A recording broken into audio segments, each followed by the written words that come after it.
Good evening. Good evening.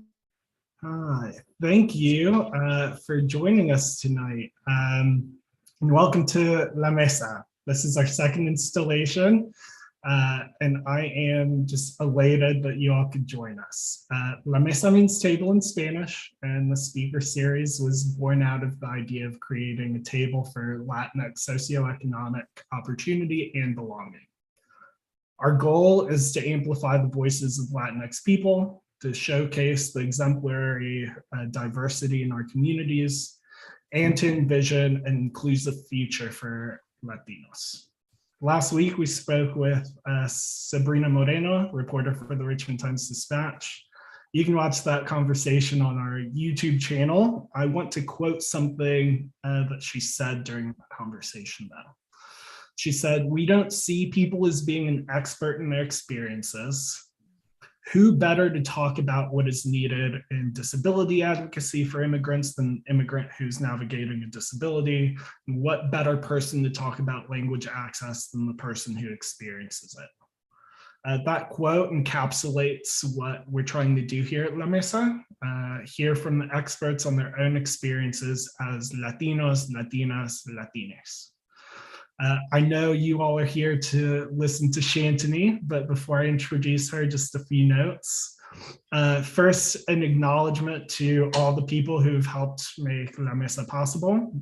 Thank you to Fez Hussein, president of the Mitochondria Cooperative, who helped conceive the idea. They have been a thought partner and cheerleader from the very beginning of this project.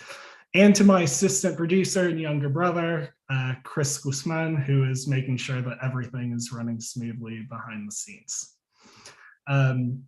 As for the next conversation we'll have at La Mesa after our talk with Shanteny tonight, that will be pre-recorded due to some logistical reasons, including the fact that I will be driving across the country back to Virginia. But I'll tell you, you won't want to miss it. I'll post an announcement on LinkedIn and Twitter, so please keep your eyes out for that. We also want to ensure that these conversations are valuable and relevant, so please take a couple minutes to fill out the survey. My brother, Chris, will drop the link into the YouTube chat. It's also in the description of the YouTube video. As a new project, we have a lot to learn. Part of that is learning as we go along and making mistakes in the process. But the feedback that we receive from you is really vital to growing this effort in this community. So just thank you in advance for being willing to provide that. Finally, please use the chat function throughout the conversation to leave any questions. We will leave some time at the end of the program to answer them. And without further ado, I want to introduce you to Shanteny Jackson. Shanteny is an Afro-Latina who has worked as a bilingual health educator in Richmond, Virginia at the height of the COVID-19 crisis. She was the first Afro-Latina to serve as president of the Virginia Community Health Worker Association. She is a compassionate and collaborative community advocate who strives for justice, a value instilled in her as a girl growing up in her native Costa Rica. In living her values, she's pioneered social and community projects for both Southwood, majority-Latinx community on Richmond Southside, and the Broad Resource Centers. I wanted to take this moment to say that Shanteny and I first met at the Sacred Heart Center. I can't remember if it was at least 4 or 5 years ago during a monthly meeting of the Advocates for Immigrants and Refugees, RVA. And if there's anything that you should know about Shanteny, it's that she always shows up where she's most needed. That's been the truth since I've met you. Now a federal employee and entrepreneur, Shanteny is the owner of Jackson Bilingual Notary. Her business is dedicated to meeting the notarial administrative language and consulting needs of immigrant communities and communities of color. There's also a link that will be in the chat to her essay that was featured in the 2021 collection of Richmond Racial Equity Essays, The Dream and Reality of an Afro-Latina, which is a must read. Shanteny, welcome. Thank you, Alex. You are so kind in introducing me in that realm. I am excited to be part of your guest speakers. I am honored. I definitely watched Sabrina last week, and he was so inspiring. Thank you for opening the space so that we can show up and be able to share. Also want to thank those individuals who are watching, right? Because they are providing the avenues for us to be able to share and expand and be a resource, if any, for change. No, I'm just grateful that you're here. So let's just jump into our conversation. And if you could, what is your Latina origin story? Just take us all the way back to Costa Rica. Absolutely. That is so interesting that you asked that, because usually when I think about my Native experiences as a child, I go back to those moments in which I'm so excited. I'm like becoming a child again, right? But I wanted to share with you a little bit about a quote that actually brings into context that experience that I had when I was in my home country of Costa Rica. And that quote comes from Lupita Nyong'o, and she say, "Until I saw people who look like me doing things that I wanted to do, I was not sure if it was a possibility." And so sometimes we come to spaces where we have to show up in order for us to have others to have the opportunity to understand or experience those situations. So as a child, as a actual little Black Costa Rican girl, I learned to stand up for what is right from a young child, as a young kid. And I say this because with that experience of in my neighborhood, right? This is a neighborhood where it was newly developed, so there weren't that many houses. It was dust roads. And being that we are kids between 10 and 12, we are excited about being outside. When our parents say, "Go outside and play," we mean go outside and play. And so we were riding the bikes. And at some point, we just take a break. With that break came a little bit of discord, a little bit of a challenge, I would say, because there was another person who had other intentions with our bikes. I lived in a little town that is called, in a little city that is called Cuatro Reinas. So I was one of them. My friends were the next three, right? So, and the neighboring city or town is called León 13. And so in León 13, the fame of it is that there's people that are a little rowdy and that they always, in trouble, if you will. And so, not to frame that everybody was like that in situation, but the little girl that we're going to talk about that had intentions on taking away our bikes came from that town. And so when this happened, right, I was in shock. I could not believe that this was happening, that I was gonna lose my bike, my one pink color and white pretty bike. And so I was like scared. I know people who have, as adult or as a child, experienced scary moments. And I know that also people experience encouraging moments, or, people who have encouraged us. So I had to make a decision. My friends were scared to death. They were not gonna fight. They were like, we're not doing anything. That was what they were thinking, right? But I was like, no, I have to do something. So I started making noise or getting adults' attention in the area. And so the girl became a little bit scared herself, because obviously the attention was gathered on her. And now we were in a moment in which we saw how the support of a community came to the rescue. And so just with that incident, I have seen my life display the same values of, of caring for others, of advocacy, of standing up for at least something. I'm not doing everything right. I'm far from that, but at least I want to see justice. And that has been a theme throughout my life that I've recently recognized when I was talking to fellow with peers and colleagues. It was like, oh, but now I remember this situation. And now all my life I've seen that. Like, it's like something that I can't negate. It's part of who I am. I love that story. Also love that the town is called, what, Leones 13, or the 13? Leon 13, yeah. Leon 13.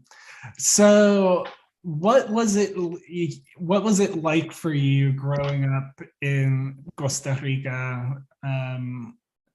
How did you navigate identity as an Afro-Latina? How did that translate from Costa Rica to your experiences in the US? So great question, Alex. As we know, our countries are insidious in terms of what race is about. So it's under the table. You could discriminate, you could be racist, and at the same time be nice. But sometimes they're not as nice, right? They are overt. So as a child, much of the protection was given by my parents, by my mom. She was always encouraging and she was always protective of us. She provided avenues so that we didn't have to go through those streamlined processes, meaning like exposure to school environments that were not as healthy or productive. So that means that when we went to school, we went to a school that was very diverse. When we went to church, predominantly Black attendance was connected. So those were kind of protective layers where I was able to connect with people who look like me, who spoke the same language that I did, because obviously Black people in Costa Rica, at least in Costa Rica, they speak English too. It's a broken English, but it's still English.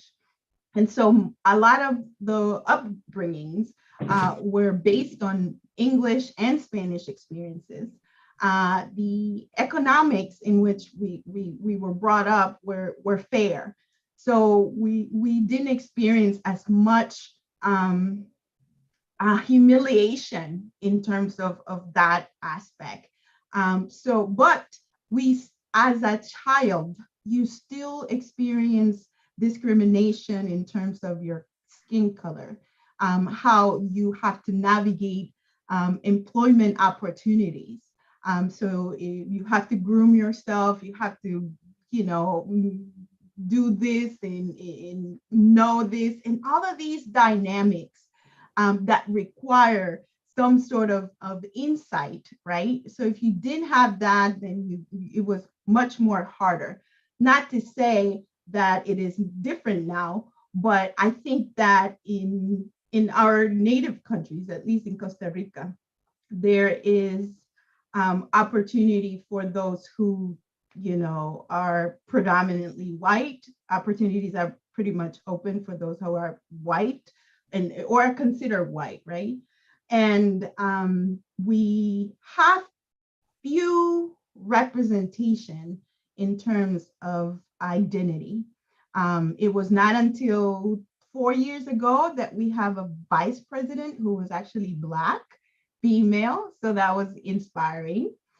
We had all of these all the time sports figures like soccer and this and the other. They used to do well in sports, but they were not recognized at the level that they should have been. So what did that lead me to think, right? Oh, so then Black people can be good at sports and get accolades, but they cannot be doctors because there aren't as many Black doctors. Or they cannot be attorneys because most of the attorneys are not Black. And so how did that project in me an idea that I could, just like the quote that I used earlier, so from Lupita. So those were kind of sort of the issues, but I didn't think there were issues. Like, again, like I mentioned, it depends on your experiences and your protective layers that you would probably be able to navigate either much more fluently or decide how to approach the challenge. So I think it's based on who you are, what your identity is, and how you recognize your identities and what representation means to you. When did you recognize that they were issues? Actually, I was a young adult. I had already graduated from high school. I was actually now here in the US, and the experiences in the US were totally different. There are certain standards that are no, right? And that back home, they were not as bad. But then again, comparing those two situations were kind of sort of critical to open up my eyes to the double standards in society, how we can be seen as this, but then again, it's okay for somebody else to do this and that and not be penalized or something like that. So it came about to the point I was aware of it in terms of, because I'm not naive, right? We're not gonna say, oh, she didn't know. Yes, I did, but there weren't any tools to do something about it. There weren't any infrastructures that would protect me if I fought or if I spoke out, or I would be kind of sort of ostracized, if you will, right? But who wants to be that? We want to be in groups, in networks, in societies where inclusivity, where discussion, real discussion can happen so that there's growth and there's trust and all of these things that are needed in order to nurture our core beliefs and grow as a community. So to answer your question, it was not until I came to the US where the infrastructure in the society and the systems were a little different.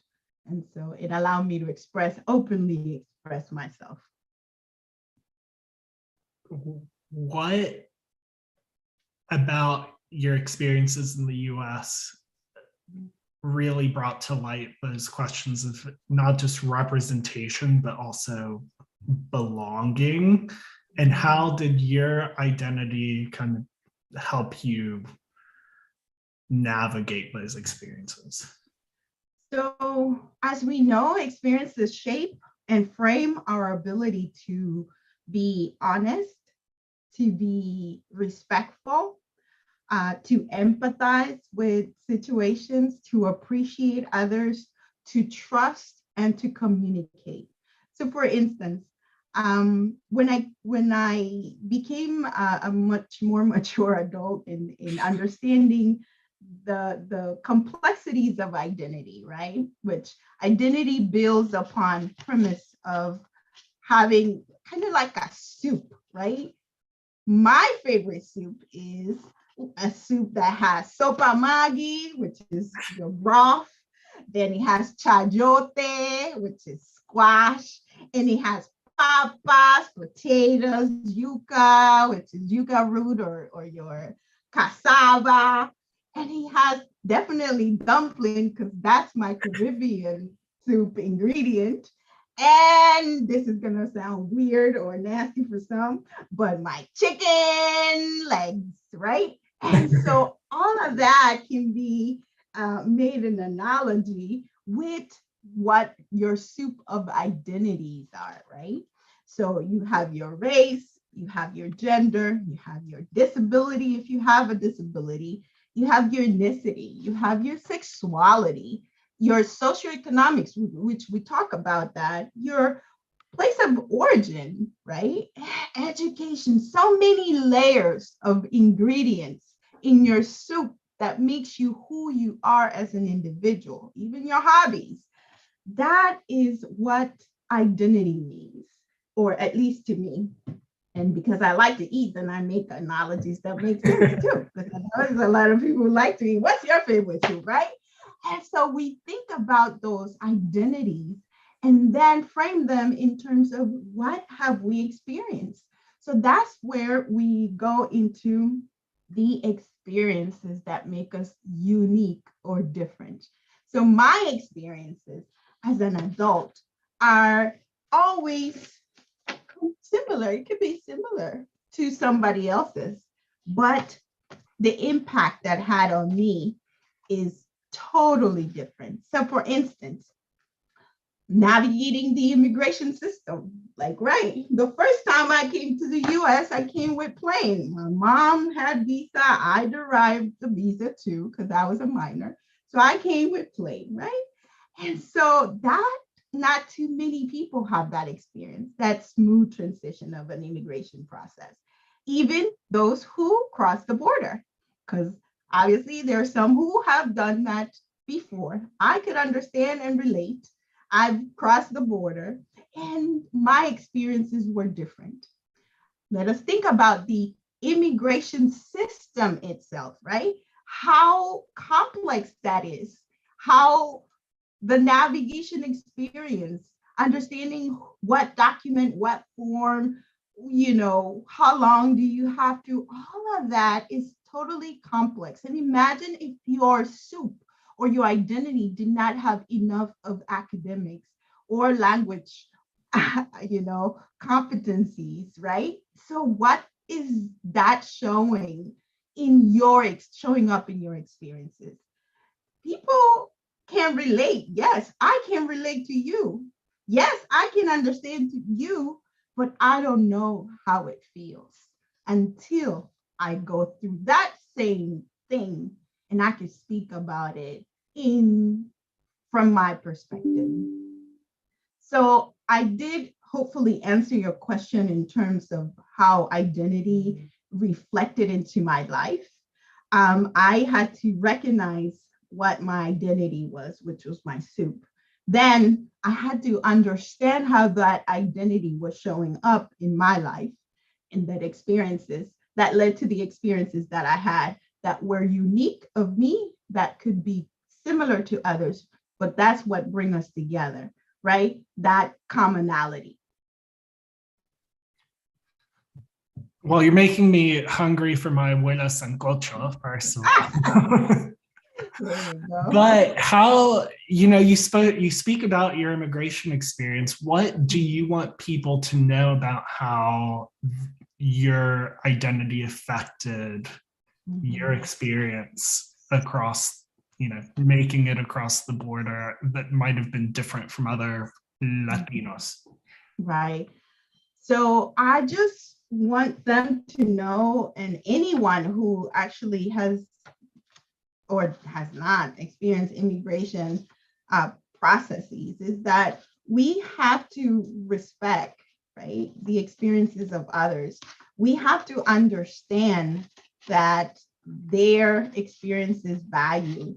And we have to be able to be sensitive and empathetic to those who have gone through challenges that we may not have in the past. each one of us will have a different pathway and destiny in life. But that's the key. And that is what diversity is about respect, about honoring, about empathizing, about communicating, and about sharing those experiences so that others can, in the future, be able to learn from them, one, and two, be allies in the process of supporting other communities or other individuals. We want to be able to have, just like Miss Rosa, somebody who was that Sabrina interview a few months back. She is like chismosa del barrio, which is the gossiper, but not in a negative way, right? She is the gossiper because she knows what is happening and she's able to relate to those who need to know, not those who everybody needs to know, but those who need to know the resources that are needed. So if so-and-so, a two neighbor next door, is not able to buy her groceries, she knows I could go to XYZ Resource Center and ask so-and-so, because she's the community or he's the community health worker, that, hey, this lady may need some help. And even so, there should be so many Rosas out there, right? Doing the same work because we cannot do this alone. We should not be doing it alone. No, I think that's so interesting what you say about the diversity of experiences, even and just in relation to the immigration question. Some of us crossed the border, but for others of us, the border crossed us. And how we relate to that story as Latinos, I think, is really important. So in my experience as a Puerto Rican, war is what led Puerto Ricans to become US citizens, right? We were annexed after the Spanish-American War, became US citizens during World War I because the US needed soldiers to fight. We didn't have to go through a immigration process per se. Our experiences are very much transitory and diasporatic, but that doesn't mean that we can't empathize and be allies with those whose immigration stories are different, because I feel like had history gone one way or another, we could have all been in very similar migratory situations. And not just that, the stories of migration, why we maybe came to the United States, to the mainland, so to call it, are all very similar, right? This idea that we are seeking something else, opportunity, inclusion. Yeah.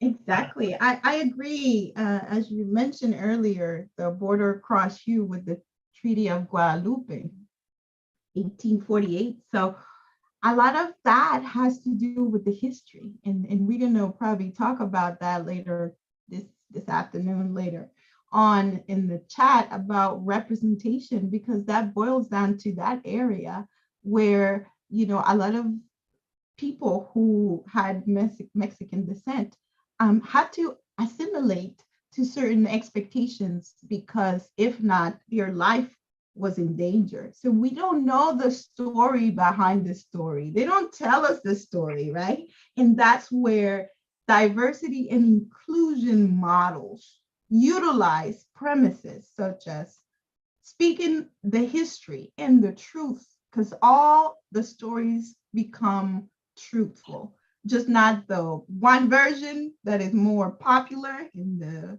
mainstream society, but all of the stories come together to make the whole story. Don't they say the truth has many versions? So that is applicable the same, right? And then the second aspect of that diversity model speaks about healing, right? So much damage was made when that border was crossed over. How many lives were killed? How many sacrifices? How many divided families? Hint, hint. We had division just a few years back where children were being separated from their families, right? History repeats itself usually.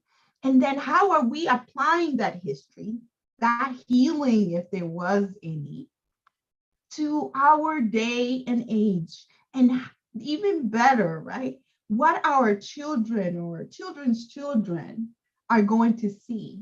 What is going to be our legacy? And how can we change those, circumstances so that we can avoid having to go through it again? Exactly. I love that you touched on that. There is a anecdote from the Uruguayan author Eduardo Galeano in the Book of Embraces, where he's talking about being in Chicago and trying to find a marker for the Haymarket Massacre. And he can't find any sort of commemoration of this massacre that happened that was about workers' rights.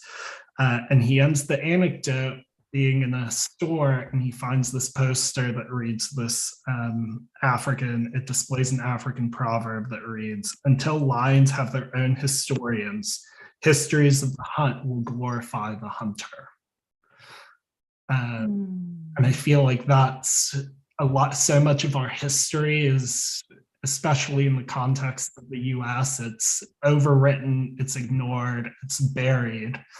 And it's on us in a way to re-earth or unearth those histories and tell those stories from our perspectives. Exactly. Yeah, the narrative changes when we tell our story.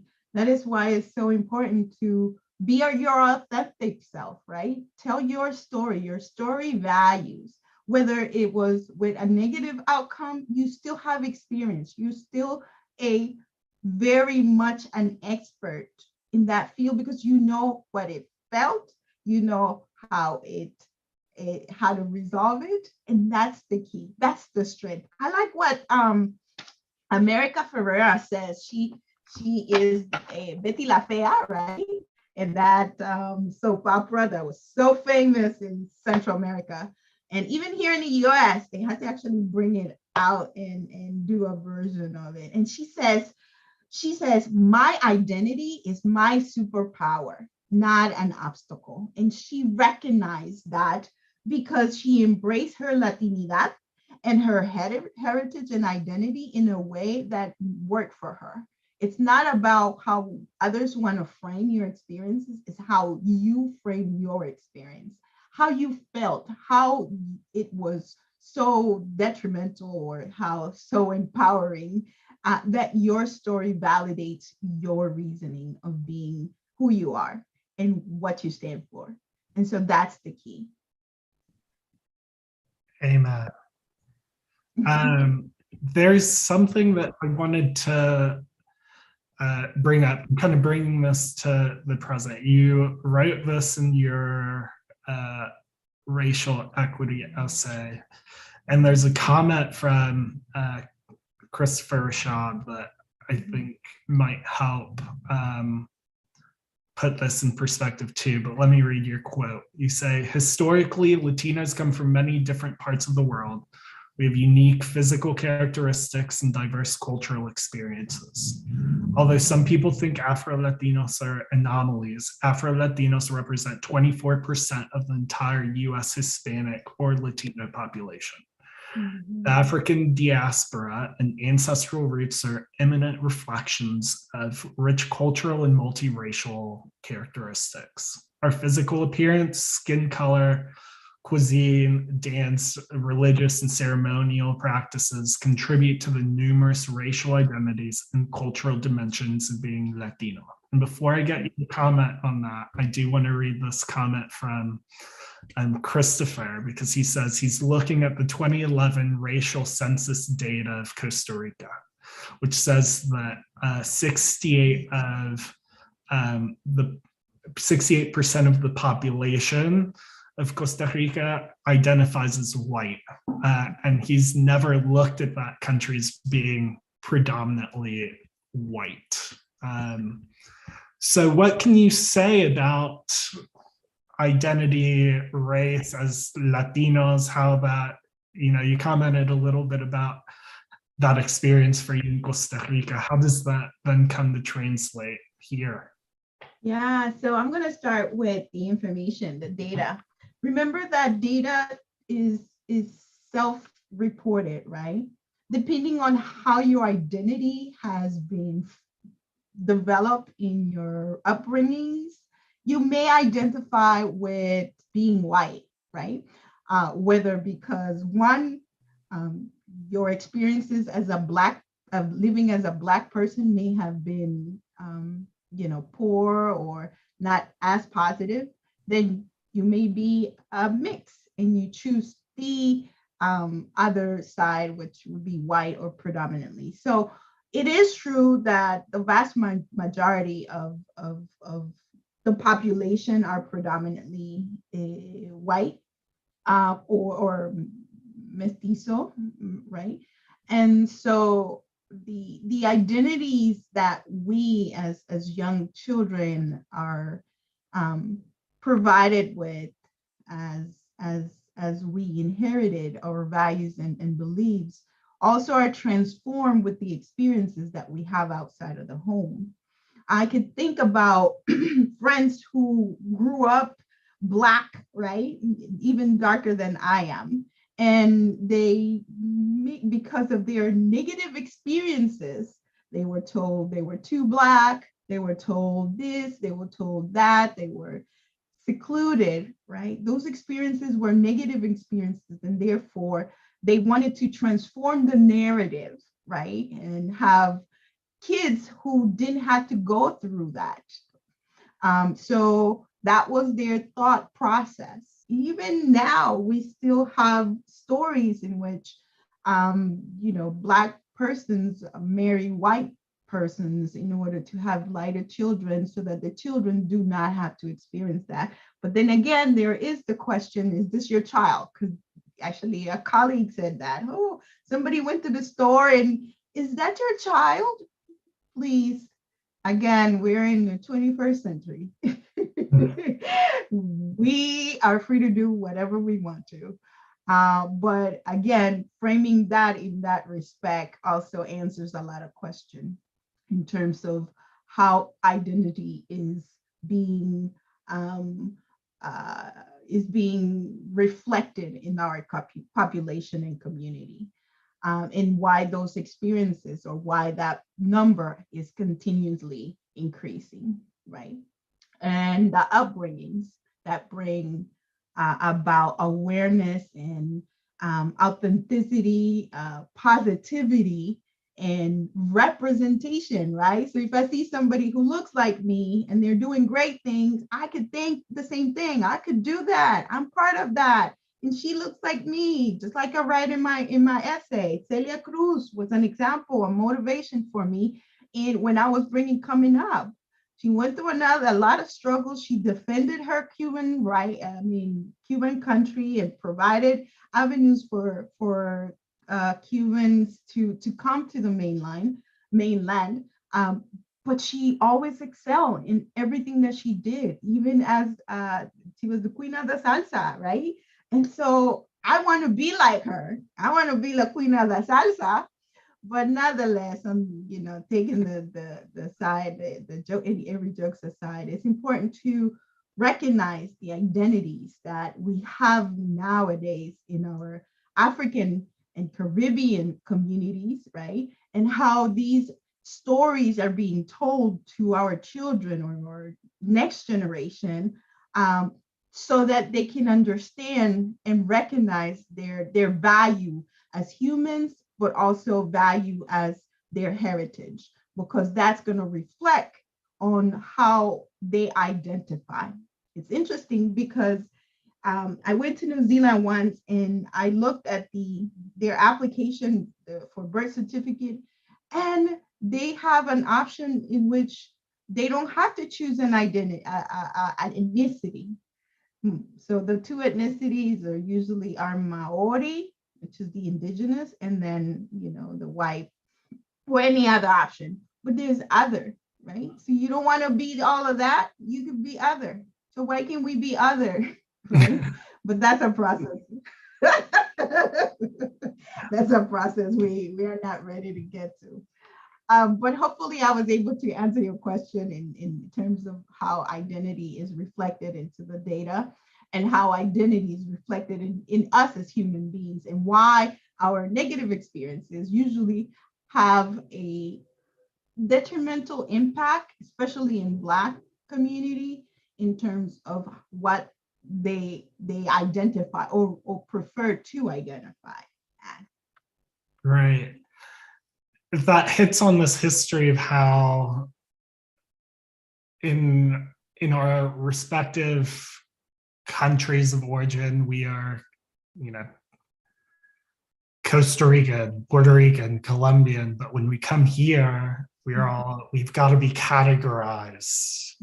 Maria Hinojosa writes about this in her book, Once I Was You, about kind of that history of the census question and the development of this Latino Hispanic category, because there was no good way to quantify what was happening demographically in the country. And I just listened to an interview too on Hispanic Executive. I think it was with Cristina Mora, talking about that kind of creation of this pan-Hispanic Latino identity when we get here, and how we wrestle with that idea of identity, how and when we come to consider ourselves as Latinos, Latinas. And by and large, regardless of how we identify, a lot of the trends and a lot of the questions of inclusion and representation, at least on ethnic lines, are the same. We spoke to Sabrina last week about the impacts of COVID on Latinos, right? It was across the board, kind of regardless of where you came from. In your essay, you speak about your personal experiences as presenting as Black, your race is Black, you're also Costa Rican, you're also a Richmonder, right? How do you go about embracing all of those identities and putting them out into the world? Well, we don't pick today I wake up Monday, today I'm Richmonder. So we don't pick which one, right? It's all ingrained in our hearts. And that's the core, the heart, right? Not the mind, but the heart. And so it was a difficult process because of what you absorb from your environment. So sometimes people think that you're not Richmonder or RVA, right? The RVA versus Richmond, because you haven't been here for 20, 30, 50 years in your generation, right? You don't have a legacy here yet, but you are who you want to be in the space where you are in. So the whole authenticity is what comes in play, right? Your heart is where your home is, like how the refrain says. And so it's important to recognize that you could come in many different colors, right?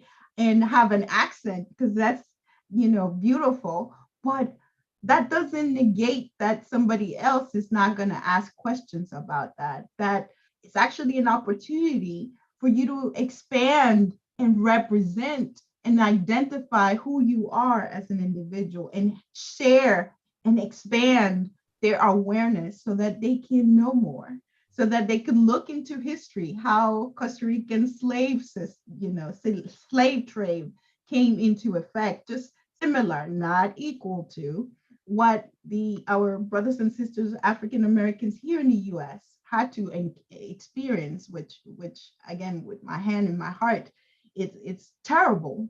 And so I cannot compare, and I don't want to, because that's not fair, and that is not the place for us to do that. Our place is to come together because we have that identity that connects us, that our experiences make us who we are, but we are a human community, human beings that can come and understand each other and learn from others in order to grow, to be better, to make our society better, bring about those same changes. I live in Richmond. I am Black. I still have to pay rent. I still have to, do all the things, vote, right? Because those are things that are important. But what are the barriers that I'm experiencing, right? That you and I are experiencing that could bring us together so that we can find the avenues to resolve that issue. We know that it's legislation. So we have to go and vote. We have to make our voice loud. We have to find those who are affected by. So all of those things can be made a reality if we come together. And that's the ultimate goal, having allies, having partnerships, having a common goal that would bring about the change. It's not about my accent, which is obviously, something part of me. I love when people just say, oh, when I come and talk and they say, where are you from? And it's interesting because it's just an opportunity, and we should have much more opportunities to showcase who we are. Just like when I went to Virginia this past trip, I was elated with the downtown train station, the Main Street station. They renovated. I'd never been there before. And they had these art displays, and then they have these murals with information that was historical. I reviewed my history now and had a refresher again, and it was amazing, right? And just having that experience helped me think even beyond just this moment. It actually made me think of how can Latinos also have a space where we can showcase and share with our community the history that Latinos have in Costa Rica, in Virginia, right? How their culture impact the community at large. And how can we carry that legacy into the generations to come? So the keywords that I'm going to use are to see, I want to admire, I want to learn, I want to appreciate, I want to hope, and I want to be proud. Those are the verbs that I associate with the experience of another culture. The same was the case when I went to that place. And there are so many other places, but that resonated with me this past week or two. And I was just in awe.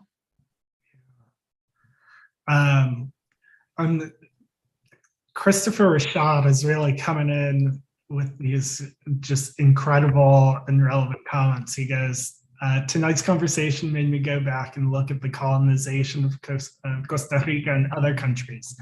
Blacks in the African diaspora are brothers and sisters to all of you, which I think is really resonant with what you said about the history of the slave trade in Costa Rica, across the Caribbean, across Latino America. South America, yeah. Exactly. And how oftentimes, even in our own countries, that history does get erased, buried, for this stereotypical idea of what Latinidad is. Right. And we write our own Latinidad because there is kind of sort of like a idea that embraces, which is important because we come from our own different places and we want to unify. And that's the pattern of our society, our humanity, right? We want to be together. I want to hug. I want to be part of, right? And so, which is great. But also I want to be able to have part of that identity demonstrated. Like I could think about spaces where I haven't seen whether it's an Afro-Latino or Latino, right? I would love to see Afro-Latino, and kudos to the Virginia Board of Advisory Board, because you guys got Yusuf, maybe not. Yusuf, yeah, you recruited Yusuf, so go Yusuf, great job. So now the board looks so diverse. We're still work in progress, right? There's still communities that are still not represented, but this is great. But there are places where we can't think about a Latino philanthropic organization, right? Even in the US, I try to look for one. I couldn't find anything, right? And then let us go a little bit more deeper into Latino philanthropists, right? As the working in a philanthropic area. I cannot fathom that we still this far behind, right? And then let's not go into politics, right? Because there's so many gaps still there, but I'm thankful that things are changing. And so that is very encouraging.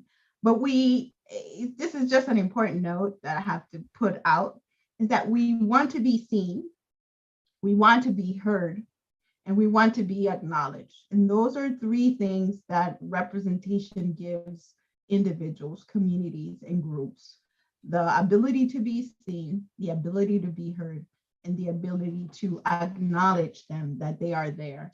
That these spaces, that la mesa, at the table, that also have to be some representation or some sort of attendance, right? Where these uniqueness, these principles are put in place. How do we get there, Shanteny? La pregunta del millón, the $1,000,000 question. Well, community, I would say. That's my opinion. We got to get there in community. We got to get there through partnerships and allyships. We got to get there with infrastructure that systemically addresses the issues of inequality. And there's so many, right? I could think about the social justice system. I could think about the health system. I could think about the social services system, and so many systems that are working to divide and minimize certain groups and individuals. But we have to be strong, and we have to work together, and we have to work in allyships, and the allies have to do their work too. Because if they want us at the table, but they're not helping us, but open up those spaces, right? And embracing this inclusivity, because obviously we have been at some point at a disadvantage, and now it's time to be present. But that's another topic for conversation. Yeah. One thing I'll add to that, Shanteny, I think sometimes when doors open for us, and just speaking generally, we need to hold them open for the next person. And far too often we close them shut right behind us. Yes, true. But a question back to you, but what is it that's going to make a difference in how can we tell that person that entered to hold the door? Should we tell them, or it should be something natural? And how can we find those other individuals? Are they visible? Can we see them? We've got to tell them. We've got to recognize that in ourselves first. I think far too often there can be a little bit of an inferiority complex as Latinos, Latinas, Latinx who are just trying to sneak through the cracks of the door, and we can feel like once we've gotten in there, we can't compromise what got us there in the first place. And sometimes that is I think it's at the expense of our own identities and our communities. I'm just going to be frank about that. Yeah. Well, there's the tokenism also in the Latino community. So, exactly. one person be the everything, and we can't. We got to open the space, but we have to get invitations, right? I love that extending of invitation. I love what the advisory board, the Latino advisory board did. They were thinking, and they got consensus, and they got together, and they reach out to me, they reach out to other people, and they recognize, like I said before, they acknowledged that diversity was not up to par, and there were some things that needed to be updated, and they opened the door. And they held it open, and they extended the invitation. That should be just the same model that we use everywhere, whether we are in the healthcare, whether we are in the judicial system, whether we are in the medical system. We need everybody to be able to provide that support, be an ally, and represent. Because I want to see people who look like me. I want to see them in the magazines. I want to see them in pictures in linking in their these associations. But I don't see no Black person. I see Latinos, yeah, but there's Black Latinos. And we were talking about Asian Latinos, right? I want to see all of that. I love that. And that's what we all need. We need exposure. Did you know that there were Asian Latinos? Did you know? Yes, they are. And they're in your backyard, probably. You just don't pay attention. Or you stereotype of the conception from the telenovelas of what a Latino is supposed to be. Exactly. And that's what I was mentioning about America Ferrera. She embraced it. She was like, they wanted me to be a Latina that was pregnant, that had an accent, that was, economically in the barriers. By the way, did you know that Latinas and Latinos are earning less than 50 cents per hour in terms of pay rates? Is below. So they have these tiers. And I found out about that a few weeks ago because it was Equality Day or something day in terms of pay. And so I'll put in the chat too. But Latinos were at 49 cents. So we make less than our counterparts. And it was like, well, I knew about that. It wasn't new, but just seeing the numbers, it was just so impacting. I was like, but we need equal pay everywhere. And that was the day. It was equal pay. It was May the 15th, March the 15th, equal pay day. Yeah. I'm still behind. Yeah. Still behind.